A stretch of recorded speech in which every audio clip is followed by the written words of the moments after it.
Hi, Jagdeep. Hi, Tony. Thank you for agreeing to come on the Challenging University podcast. Thank you very much for the invitation. Really honoured and privileged to be here. Well, I'm glad that we've managed to make it because off record we were talking about the challenges of people being on public transport. Um, so, for the listeners today and the listeners to come, could you please share your full name and what it is that you do for a living?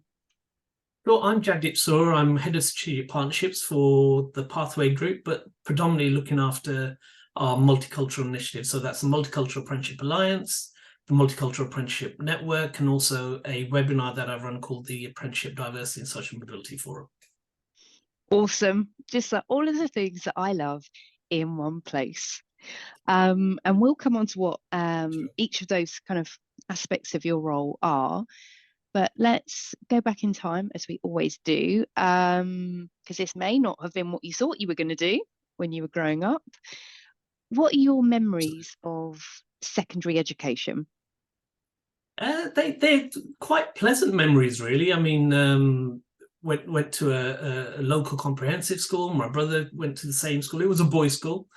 So they had a boys' school and a girls' school attached. So my elder brother went to the same school. My sister went to obviously the girls' school, and I just followed suit really. Normal comprehensive, that in a sort of inner city area, sort of quite a deprived area within Birmingham, but had a lot of talent within that. But talent that really is now coming to the fore, but it really didn't come to the fore when we were in school. So a lot of sporting talent, a lot of Right? musical talent. Yeah. But again, in terms of the infrastructure and the support that other schools would have, rather than an inner city school within a deprived area, we didn't have that. So in terms of your question, yeah, really good memories. I wasn't the best student in terms of attendance, to be honest. One of the worst. I had a sort of a nickname, which I once sort of, well, I'll tell you, my name was Jag the Wag at schools. Oh, I like this. See, through this the is where through we the get sort of into it. yeah through the later years. Yeah. But yeah, so I wasn't the best student, but I was okay, sort of average, really. Okay. You talked about some of the sporting and musical talent.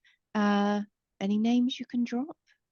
Yeah, so we had a few. I think there was a guy called Aston Martin. I mean, obviously there's a car, but I think he was a runner for Great Britain. Wow. There was a number of hockey players. Our school was quite a good hockey playing school, and in terms of Yeah. won a number of national championships. I played hockey for the school, and then Ah, etc., and then progressed on. yeah. And then we had Apache Indian. I don't know if you know Apache Yeah. Indian. Yeah. So Yeah. he was a sorry. I bought arranged marriage and chalk dare. Oh, okay. Yeah, Yeah. that's the one. Yeah. Yeah. So he's Yeah. yeah, and he's so he was a few years older than me. So when I came in, but we're still very good friends. So he was part, and then another couple of sort of Asian singers who were really quite predominant, really, and quite high up within the Asian sort of Bhangra sort of musical Yeah. circle. They were also part of our school. So there was a lot of rich talent, as I Yeah. say, but needed a lot of nurturing and support and whatever else. Yeah. Wow. I just sent actually one of my kids the Punjabi MC track the other day. So it's like there was a real time where it was like Apache Indian and artists like that were massive, but I'm sure I've still got like one of the 12 inches downstairs. That's amazing. You could Well, he just was telling nerd me out. that song on the Lynx advert, is it Boom Shakalaka or whatever? That Oh that yeah. literally that literally made him a millionaire overnight, really, and he's obviously still getting the royalties and whatever else. So yeah, Yeah. he's doing extremely well. But he's also given a lot back. So he's got his own academy, and he Is gives a he? lot back within the in the city area. So he gives a lot back in Wow. terms of the musical field, but also to the inner city children and pupils and students. See, there's always something surprising that comes out of these conversations, and I'm like, we've gone early on this one. That's awesome. And So, like you said, you played hockey for the school, which I only learned as an adult is brutal Yeah. as a sport. Oh my goodness. What kind of were you into, if anything, with your lessons? Was there a subject that interested you most, or were you like sport Billy all the way? Um, yeah, I mean, judging by what I look like now, you probably wouldn't think that I was a sportsman. But my brother played hockey, and my brother played to quite a high level. And then, Yeah, I sort of followed his tracks really at school. There was a teacher there who sort of championed hockey. He could see, as I say, the it's an Asian sport, and there was a lot yeah, of Asian students there, and he wanted to bring that sport into the school. So yeah, I followed suit, and I sort of played to a sort of high level, sort of junior international type level, and then that was it really. Played a bit of cricket as well. Played sort of yeah, for Warwickshire Colts. Played for the football team. So sport was really really what um, got me into school, and it sort of really excited me about being at school. yeah. I was okay at English, Mhm. and other sort of those sort of subjects really, rather than more sort of the science subjects. Okay. But again, sort of an average student, nothing sort of beyond. But there were a lot of better and more talented and clever people than me. Okay. Well, I mean, takes a mix, doesn't it? Yeah. So when you kind of did your the GCSEs, you would have been No, I actually did CSEs. So I was CSE. sort of I was the fast CSE in O level, so I was the last year Ah, to okay. the sort of before the GCSE started. Okay. What happened after that? Sixth form, college, work? What Yeah, did a you do? bit of all of that really. So I went to college, Mhm, local college, and then it was very much about following where the gang took you really. So the majority of people were going to this college, so I followed them. mhm, And again, did a BTEC, mhm, passed that, then came back to sixth form. Tried to mhm. do some A levels around sort of English lit and whatever else, but that really wasn't my bag. There was a lot of reading and Yeah, a lot of reading around sort of Shakespeare and whatever else, and that didn't yeah, really float my boat, yeah, unfortunately. So that's really where sort of that FE yeah. element ended in terms of my education. And was there ever an expectation from teachers or family or desire on your part to go to uni? Was that seen as part of your path? Totally, yeah. So I was the first person in my family to go to university. As I say, my brother was very talented, Hmm. very academic, but he went to work pretty much sort of straight away after leaving sixth form. Hmm. So I followed the traditional route in terms Hmm. of FE, and then going to university. So Hmm.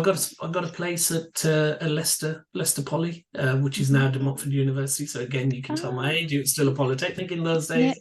yeah. So that's why I went there. And what did you choose to study while you were there? So I chose business studies, Yeah. um, and again, it was something that I'm not sure whether it was the right course. Obviously, it wasn't the right course once you sort of hear my journey, Hmm. but it was something that I thought that I could potentially excel in, in terms of sort of looking Yeah, at what opportunities were available after I graduated, or if I'd graduated. yeah. Yeah, it was quite an open sort of field, and sort of quite a bit of potential within that. Yeah. And did you live away from home? I did, yes, yeah. So I Yeah, lived we lived in Leicester. It was yeah. we actually rented. So again, one of our sort of hockey guys, one of my hockey colleagues, he had a house in Leicester, so they lived in Leicester. He had a number of Ah, houses, so he said, yeah. you guys can stay here. So there were four of us again, all guys linked to either my hockey club or other hockey clubs. So we knew each other from the past, and we sort of stayed there. Again, Yeah, within inner city Leicester. So yeah. predominantly with the Southeast Asian population were, rather than where the students were. Hmm. So we had a house there. I think there was four or five of us who stayed there. Okay, cool. Was it? I don't know if I should ask you what it was like. I just like a group of hockey players sharing a house.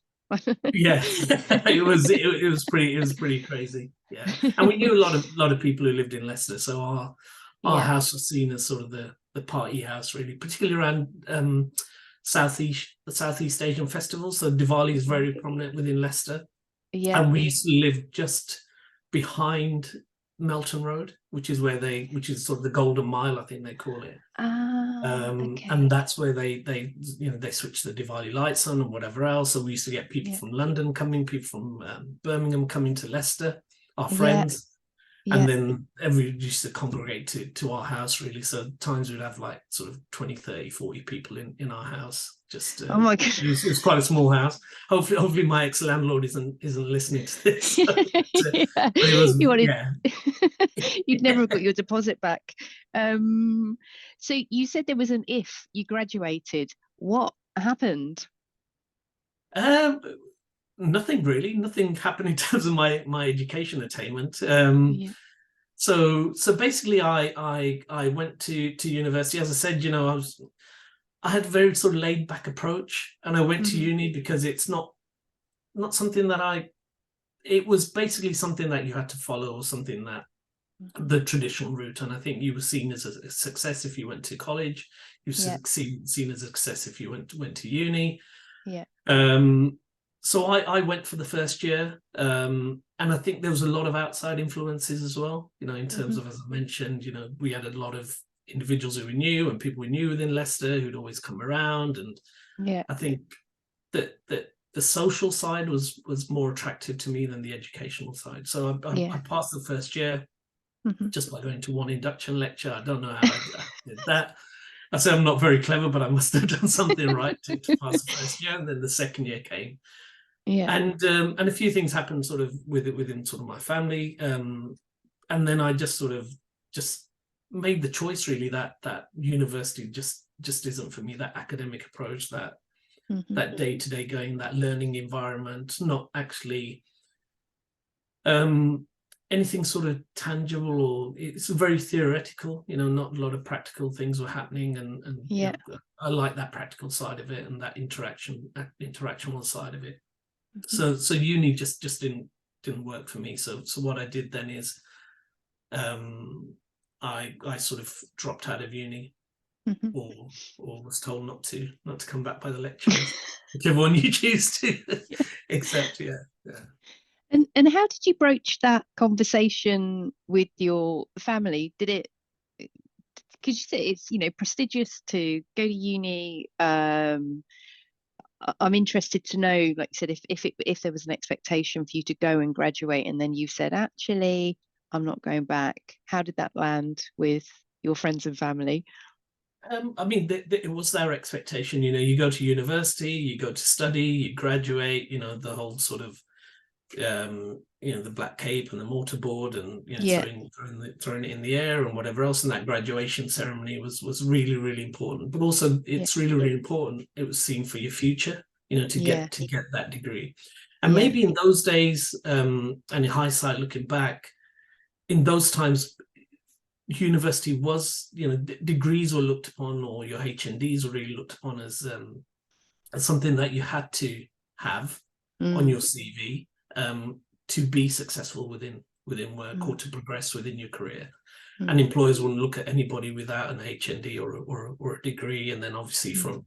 from a particular university as well. So it was a challenging conversation, Yeah, or conversations, yeah, with parents and yeah, with parents, and then obviously siblings and whatever else, in terms of mm, why university wasn't for me.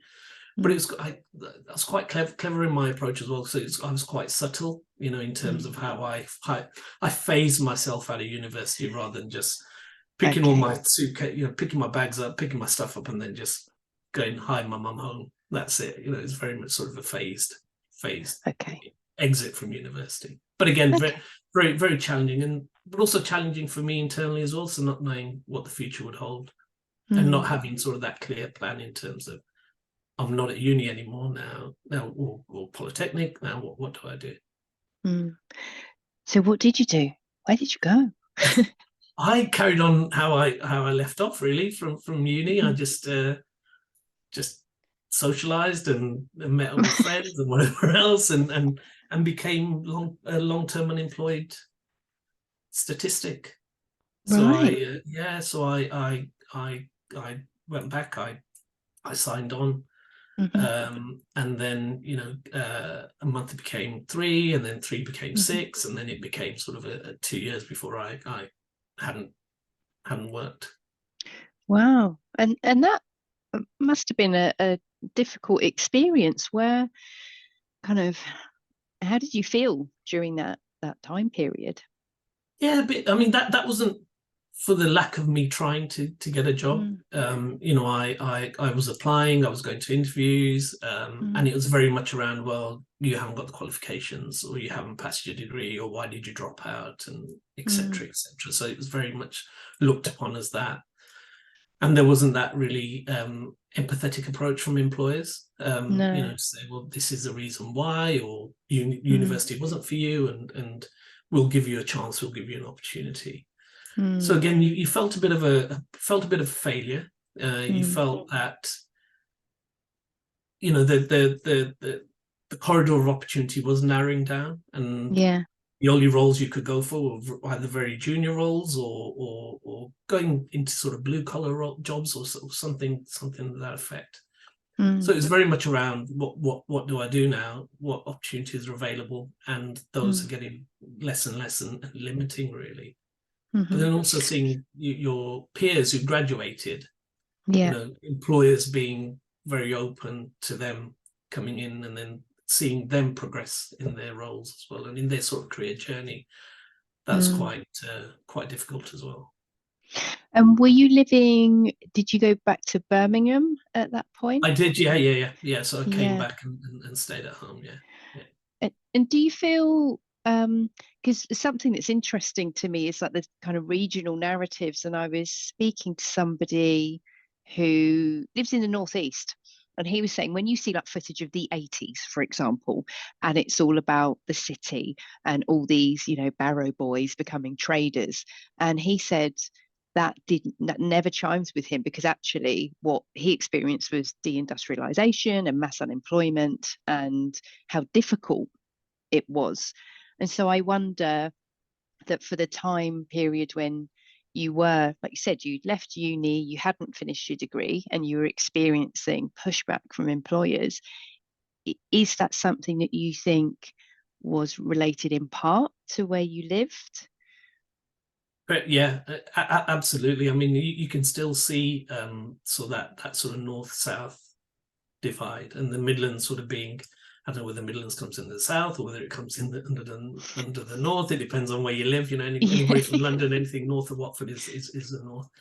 Mm, But it was really challenging. I mean, the amount of uh, you know finance being put in, the regeneration of the city. I mean, mm, it's a totally different city now in comparison to yeah. where we were, and the equity of opportunity and accessibility of opportunities was very, very limited, particularly Mm, within sort of the Birmingham area.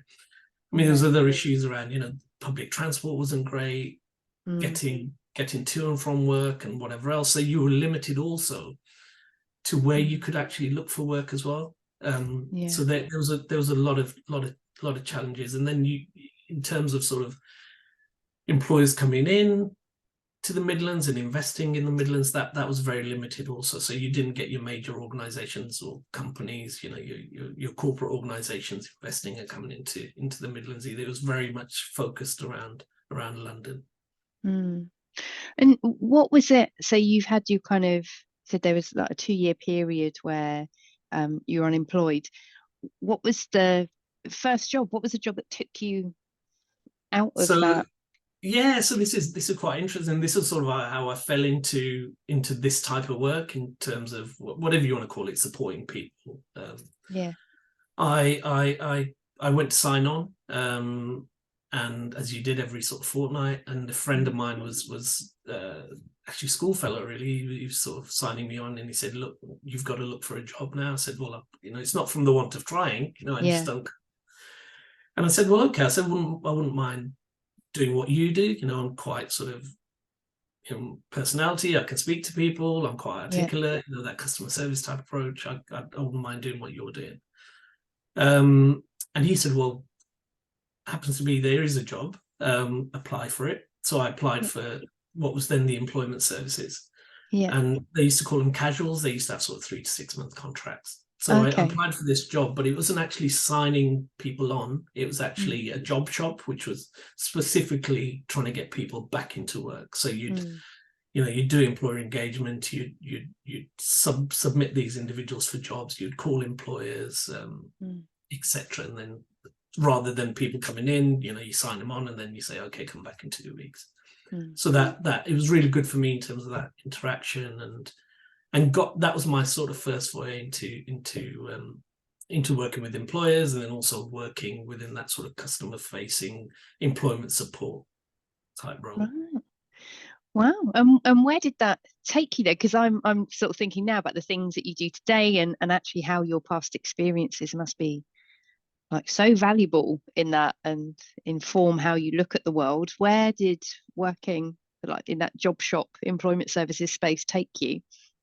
Yeah, so I mean, it was a great introduction, really, in terms of into this world of work. I mean, you speak to many people and say, well, how did you fall into apprenticeship skills, employment support, supporting long-term people into work, and it very much is by accident. I mean, you did a careers advisor. You don't go to a careers advisor at school and say, well, and they ask what do you want to do, and you say, well, I want to go into employment support services. Yeah. that really didn't exist. So I think you've got to be a certain type of person, in terms of, and unless you're very successful or you've got your own business, you don't become a millionaire within this sector either. Yeah. So it's very much about that mindset, about wanting to give back and that empathy with people, but also that lived experience. So I had a lot of that, in terms of I was long-term unemployed. I knew where they were coming from. I knew the lack of opportunity there. So I could really, walk a mile in their shoes.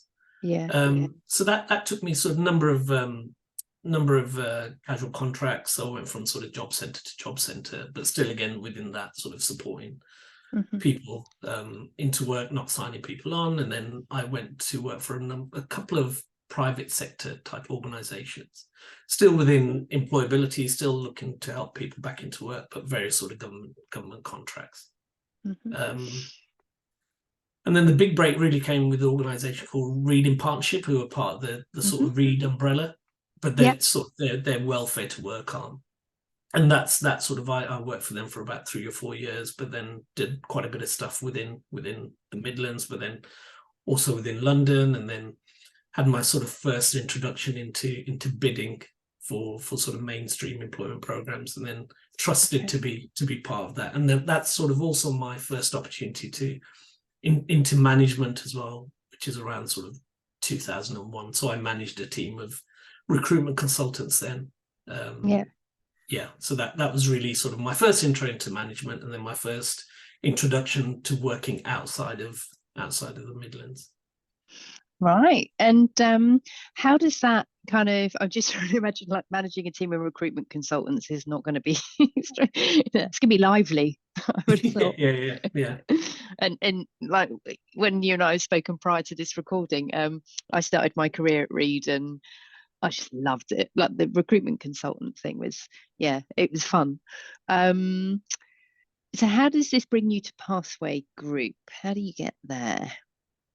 Sure. So I mean, it's a small sector, the employment support services sector. It's very small, and the contracts are very time limited. And so what you do, or what people tend to do, they sort of move from company to company. So I was working in London for Reed, and then it got to a point where I either had to move to London or basically look for another role. Then I worked for an organisation called Shaw Trust. Look for those that, and then running these disability employment programs. Did that sort of on a national basis across a number of contracts within a number of areas. So Berks, Bucks, Oxon, I did a lot. did a lot Yeah. quite in London, worked on some quite high profile contracts as well, and quite innovative contracts. An example of that would be for those leaving the construction sector due to a disability. It's how do you keep that experience, that talent, that knowledge within the sector. So we delivered a project which was trying to get these construction workers, very talented, to become A1 assessors, so that NVQ assessors. Okay. So we ran that and used the carrot of delivering these workshops and launching these within sort of football clubs. So we had a lot of football clubs tied in. So that's just an example in terms of the innovation and whatever else. And then just carried on from sort of various organizations really. And then did some work across, so did some work in Greater Manchester, but also worked with some organizations who were new entrants to the market, the FTSE 100 companies, but they could see the opportunity, whether commercial or whether moral and ethical, of within the welfare to work employment support sector. So Serco, for example, they were a new entrant. So I sort of ran the employee relations team on a national basis, led on the employee relations function there. And then after that, G4S, who were the sort of the most successful new entrant to the sector. Worked in London, worked in Manchester there for 3 years. And then following that, there was another couple of organisations, a housing association I also worked across in Northern Ireland as well. So there's a new programme within Northern Ireland called Steps to Success. And I mobilised the supply chain element of that contract. So that was going from sort of Belfast all the way up to the A1 to sort of Portrush, Coleraine, all that sort of Limavady, Maffelt, and all the way across to sort of Derry, London, Derry. So again, that was fabulous. Really, very nervous going to Northern Ireland. In just because of obviously what you see on the media and what you hear on the media, and then being a sort of turban wearing Sikh going there, it was sort of a nervous time. But I think within the sort of first few hours when I landed, it was sort of the best experience, and throughout that sort of year, it was the best experience I've had for a long time. And I was sort of thinking the kind of frame of reference that you have in terms of working in regions is vast. And some of just when you mentioned there, like about disability in construction, because certainly knowing, like, lots of the men in my family work in construction, builders, roofers, scaffolders, and the amount of people that leave the industry due to injury, it's big, because people will work until they physically cannot work anymore, but then what? So I think hearing that there are programs like that, it's quite makes me optimistic, but a lot of people wouldn't think about that, I guess. So it's great to hear that you've been involved in projects that are tackling those kind of issues. In those days, it was quite pioneering. I mean, I'm probably talking about 2006, 2007 now. It was quite pioneering. It was a Whitehall project. David Lammy was sort of the lead, in terms of the government sponsor for it. And it was quite pioneering, really. And the other sort of, and now obviously you get the data and the evidence and whatever else, and it wasn't that sort of prevalent then, but there was a lot of individuals not only leaving because of sort of bad backs and whatever else, but it's quite an isolated and lonely place as well, working on a building site, and in terms of the banter and the potential bullying that you get and whatever else, and people are really leaving because of a real sort of the issue around mental health. So you've got that physical disability or that ailment, but then you've also got the issue around sort of mental health as well, and in terms of what that brings in terms of anxiety, stress, things such as that. So people are leaving the sector due to that as well. Wow. So you've done Steps to Success into Northern Ireland, been welcomed with open arms. Oh, it's fabulous. Yeah. And then yeah, so then housing association did around, who had an employment arm.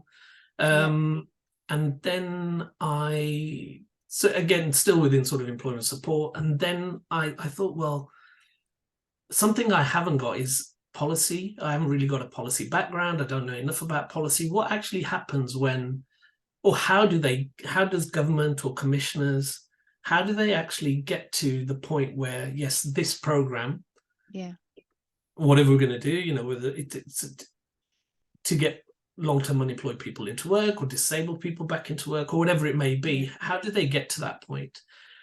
And so I thought I need to do a bit of work around sort of the pre-commissioning piece. So I went to work for an organization called the Centre for Ageing Better, who are looking at those. So the issue around, those at 50 to state pension age. So people, as you know, Tony, people are living a lot longer, but not necessarily living better later lives. Poverty, job prospects are really poor. The grey economy, those that are economically inactive, etc. Again, it's that equity of opportunity and accessibility of opportunity. So I went to work for them. Their focus was on the three pillars: was housing, health, and work. And work looked at redundancy and retraining for those at 50 plus, and generally work for those, employment for that cohort. And I sort of led on the work stream for them. Okay. And then pathway. So again, that we did a lot of work actually. So at Centre for Ageing Better, we did a lot of work during COVID, a lot of work remotely. So there's a great project we ran. We got some funding from Barclays for those that are facing redundancy. So I wrote the bid around those within the West Midlands. So Brexit had been ratified then; it was actually happening, and I said, well, what's the impact going to be on the automotive or within certain industries within a certain geography? So I looked at the automotive and manufacturing sector within the West Midlands. It's quite prominent within this region. And then they were talking about phasing out diesel engines by 2030. And I know that's been moved back 5 years. So I thought, well, what's going to happen to those that are 50 plus who have worked on the conveyor belt or whatever, all those years on diesel engines? They all need to be retrained. What happens to the supply chains? They'll need to be retrained, or do they just walk out and not have a job for those that are 50 plus? So a big project around that. That's successful. I think they're piloting it now. Did a lot of work, recognise the issue around those that are economically inactive. So those that aren't claiming any benefit but are 50 plus, but they either want to work or can't get a job. But also those that don't really need to work, but they can actually bring something back in terms of commercial benefits to the government, the UK PLC. They can bring some commercial benefit back. So what is the government doing, or what is the TWP doing, or are the government organisations doing, or departments doing, to support that cohort as well? So beneficial for them to get back into work, but also beneficial to the government to get out of this current economic climate. So I did a lot of work around that, and it's all evidence-based, data-based, test and learn pilots, and a lot of that lived experience as well. So you've got that. I was just thinking about, you've done that real front line, like face to face, person to person, and you've gone policy.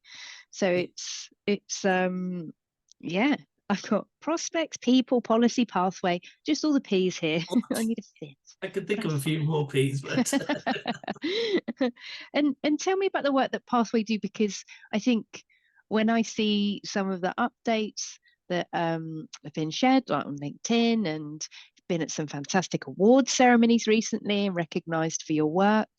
Tell me a bit about that and how people can sort of learn more and get involved. Sure.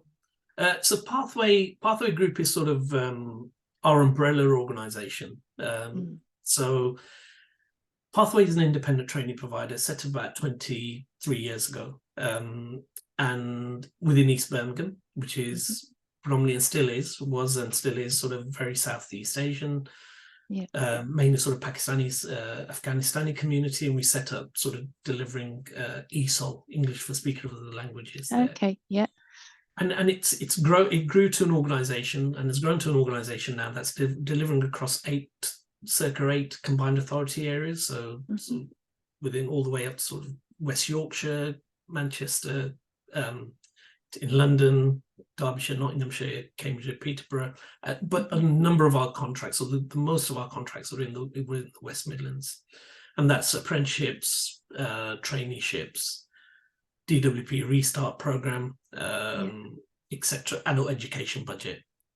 Yeah. So for those that devolved combined authority areas and non-devolved combined authority areas, and not getting too technical, but those are sort of the contracts that we generally deliver. Alongside that, we also run a number of initiatives, for want of a better word, around the issue, around supporting those from marginalised communities. Yeah. So those from the multicultural community, to really look at sort of promoting equity, diversity, inclusion, and social mobility. Yeah. In apprenticeships and skills. Yeah. So that's sort of still under the Pathway Group ecosystem, but it's sat outside our operational side, and that's sort of the side of the business that I work in. Okay. So I can sort of talk about those initiatives, or it'd be really I guess, and I suppose what's quite interesting is, and maybe is it a bit of a full circle, if I think about some of the people that you will be helping. Maybe talk to me a little bit about if, like you say, you're working with maybe Pakistani and Afghanistani communities and showing young people that, and their families, that apprenticeships are a valid, valuable route to work and success. Would that be right and fair, do you think? Yeah, it is, and it's not just sort of the Pakistani and Afghanistani community. That's basically where the Pathway Group, they deliver, and now obviously gone further afield, within sort of West Yorkshire, the demographic is changed as well, and within Cambridge and Peterborough, there's a different demographic, for example. So it's a whole the whole community and individuals who we deliver to. But however, there was a real issue around that equity of opportunity and accessibility for the multicultural community. Right. Okay. So that's who we look to serve within sort of the Multicultural Apprenticeship Alliance that I run. But going back to your point in terms of full circle, it definitely is full circle. And just going back to my point in terms of having that lived experience and that empathy, and then understanding the individual and being able to understand things such as a culture and where they've actually been, and being able to articulate with them in that sort of manner to say, well, I know exactly where you've come from because I've been there, or I've seen people who have been through that sort of same journey that you're going through. But there is an option, there is an opportunity at the other end, and you need to grasp it, and we'll support you in grasping that as well. But it's also making our patrons aware on, our three pillars are education, engagement, and advocacy and policy at the Multicultural Apprenticeship Alliance. So it's about educating the community, but it's also educating our patrons as well around the issues of engaging with the multicultural community. And given kind of some of the areas in which you've worked, and I quite often ask this of guests, is have there been times where people have expected that you are degree educated, or that you will have been to university? Absolutely. As I said, sort of, I think even now, because apprenticeship's still within the multicultural community, particularly the Southeast Asian community, they're not really seen as a viable option to FE and HE. For example, if you were to ask my parents, what is an apprenticeship, they say, well, yeah, you can become a carpenter, you can become a mechanic, you can become a bricklayer, for example. But they wouldn't know that you become a solicitor, a doctor, an accountant, an engineer. I mean, my brother's a solicitor. He's a partner in a firm, but he had to go and did go through the sort of traditional routes, really, by FE, HE, masters. And I bet he doesn't know that you could become a solicitor by doing a degree level apprenticeship. Yeah, it's quite interesting, isn't it? And certainly if I think about the language around where I grew up, it would have been apprenticeships are for plumbers, gas fitters, bricklayers. And I think you and I probably, and she's been a guest on the podcast. Joanna Hughes runs a solicitor apprenticeship That's program right. for the city. Because one thing that she taught me that was quite interesting is that many small firms have been offering apprenticeships for a number of years, but the city has actually taken a while to catch up. Yeah, um, yeah. Well, she's doing obviously she's a patron of the Multicultural Apprenticeship Alliance, and we work very closely with Joanna. well, And there you go. she's doing a great job with Yeah, with city law firms yeah, and that she's very much driven around equity of opportunity. So yeah, she wants everybody to have that opportunity to become a solicitor. yeah. I've heard, we've had Stephanie Boyce, who was a past Yes, or the first black female president of the Law present. Society. Had we had this podcast a month ago, she would have been the past president of the Law Society. Yes, They've recently got somebody new in, but she's a real advocate for social mobility as well, and she spoke about her journey yeah, and how she became sort of top of her profession. So these real yeah, sort of role models that's yeah. we really need to bring in as well. And what do you feel has kind of held you in good stead throughout your career so far? Um, I think I have been sort of thinking about this, and I could come up with a lot of sort of things, and the right thing to say, and then sort of project management stuff and whatever else. But I really think in terms of a couple of things really. I think one is sort of personality, and my personality has really held me in good stead. And by that I mean, I keep being told I'm a really likable guy, which is a good thing. Which is a good thing. But You that I are. think that's, but I think that's like everybody saying, "No, you're nice." Do you know what I Yeah. mean? Which nice is good and it's great. But I think that, but also being that personality, I've also got that personality to ensure that I achieve results. So I wouldn't have worked for some of these large organizations or larger organizations, but even in sort of Pathway Group, really, who were classed as an SME, had I not achieved results and not continue achieving results in terms of what we're doing with the Multicultural Apprenticeship Alliance and the Multicultural Apprenticeship Awards, etc., and the Festival of Apprenticeships, I think people would have seen through that, and I would have been out of job very, very quickly.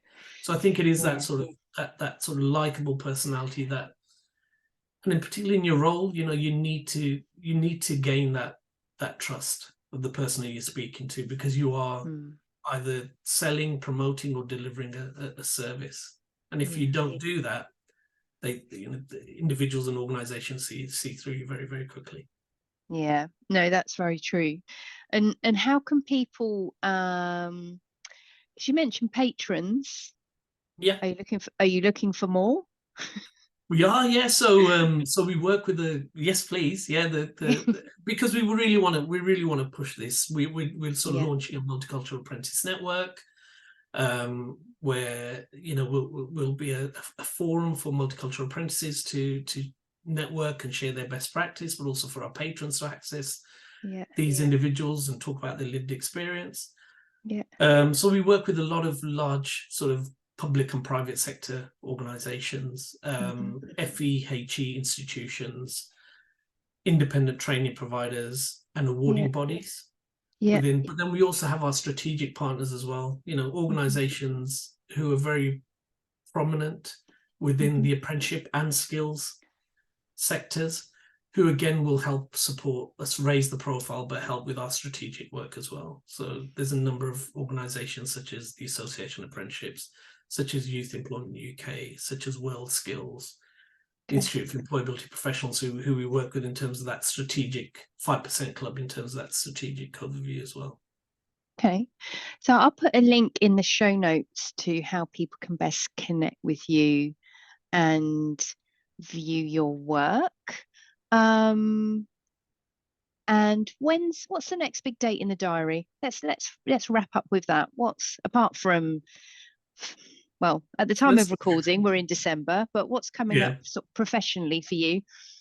So we have the Festival of Apprenticeship. So National Apprenticeship Week is coming up in early February, Yeah, where we're launching our Festival of Apprenticeships, where we hold 3 events. So, yeah, for want of the better word, careers fairs for aspiring apprentices, where we have yeah, an event in London, Manchester, and Birmingham. Over 80 employers. Earlier this year, we had a footfall of about 5,000 per event. So that's probably the focus there.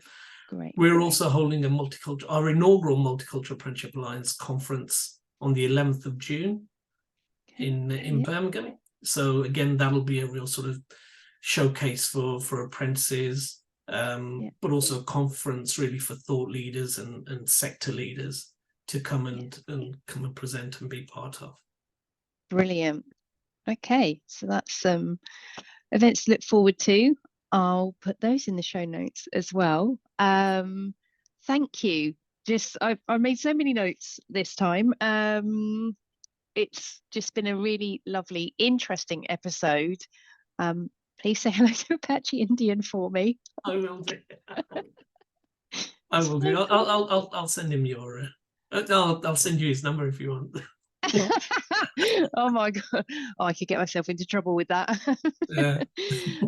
So real pleasure to talk to you, Jagdeep. Thank you.